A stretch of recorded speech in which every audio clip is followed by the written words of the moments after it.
আজকে খিচুড়ি দিছি, ডিম দিছি। ধরো দেশের বাইরে যাই হোক, তোমার এই অবস্থা দেশের বাইরে লোক আছে, তোমার এই পরিস্থিতি কেন? কেউ পরিচয় দেয় না।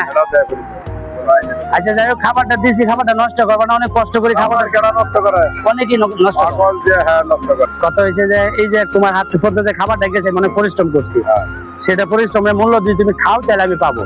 একটা বাদ বললে আমি উড়াই গেছি। ঠিক আছে, আমি বড় শূন্যতার ইনশাআল্লাহ।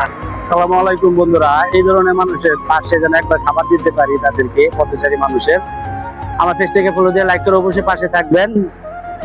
আমার ভিডিও গুলো অনেকেই দেখেন, দেখার পরে ভাই ভিউ আসে কিন্তু কমেন্ট আর লাইক গুলা কম আসে। লাইক কমেন্ট করে অবশ্যই জানাবেন আমার কাজগুলা কিরকম। আমার এই কাজগুলো যদি আপনাদের কাছে ভালো লাগে, এই যে এই ধরনের মানুষের পাশে দিয়ে আমি থাকার চেষ্টা আছে আমার, সেটা আপনাদের দোয়া ভালোবাসার আশায় থাকি।